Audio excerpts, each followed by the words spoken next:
There is a big problem in Toronto, and that is with the Toronto Maple Leafs. This is a massive problem with not only hockey culture, but the performance and success surrounding the Toronto Maple Leafs, who have not won a Stanley Cup since 1967. I'm the fantasy hockey expert, and let's talk about it as we enjoy this Boxing Day where the World Juniors kick off. So, Leafs fans might be genuinely the worst fan base in hockey, not just right now, but over the last 50 years. Not just because the team loses, but because they don't stand for anything. Leafs fans have spent 3 years screaming and complaining to trade Mitch Marner because of his salary cap and because of his playoff failures. You guys made him the face of every failure, every power play slump, and every core 4 issue. Well, you guys got your wish, and now Marner's back on pace for his 100-point seasons like usual, except he's thriving alongside Jack Eichel in a good hockey city and good hockey environment. Now, Leafs fans are either sitting at their television or at Scotiabank Arena booing the greatest goal scorer in your franchise's history because he's having a down year and he's still hurt and he's the captain and there is someone new to blame, and that is him. And it's just paying the price for this toxic cycle in Maple Leafs hockey. Now let's talk about the fake faiths. So Toronto fans like to decide if they're going to be disappointed before the puck even drops, whether that's in October or before a big Game 7. And you know what I'm talking about when I say big Game 7s, because anytime there's a big Game 7, it always has to be, oh, we're not going to win. There's no way. And then, you're less disappointed when it happens. But it doesn't make it any worse when it comes to the playoff failures and the problem in Toronto. So it leaked into Marner. It leaked into Matthews. You don't believe in the jersey, you believe in the drama.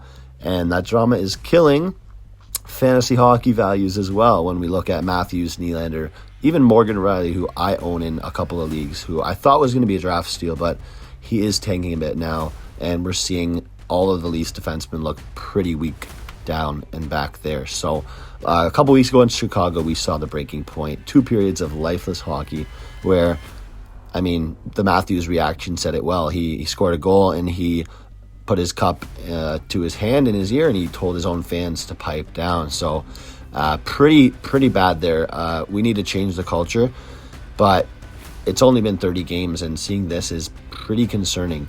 Matthews is the new scapegoat. It's the same cycle we saw with guys like Kadri, Samsonov, Marner, and now it's 34's turn. So very, very concerning because Leafs fans claim to have high standards, but it seems more like a selective memory because when Matthews had 69 goals, things were great. He was the best Leaf ever.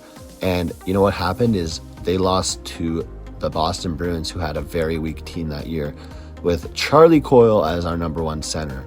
And yes, I am a Bruins fan, but I still had to make this video because I am from Toronto and I was sick and tired of it heading into the holidays. So I thought, no better way to do this on Boxing Day. Now, listen closely if you're a fantasy manager. There's going to be Maple Leaf tax, and it's going to ruin your season because you're going to want to trade for guys like Nylander and Matthews, but it's going to be nearly impossible because of their 2023 numbers and their 2024 numbers. But these Leafs guys are dead. When the fans turn, the players press, they take bad penalties, they stop shooting, and they're just emotionally fragile, and you're going to see it in the press and in the media. So the hard truth is that the fans are a culture of individual blame over collective accountability, and you'd rather argue over Matthews and his goal-scoring issues rather than admitting that the Leafs are in last in the Atlantic. So not just to the players, but to the fans, you don't want a cup. You just want someone to blame for why you don't have one. And that's the reality. I'm going to end it off there, guys. Just a bit of a shorter video today, but that is the issue with the Toronto Maple Leafs. Let me know what you guys think, and happy Boxing Day. Go Canada for the World Juniors.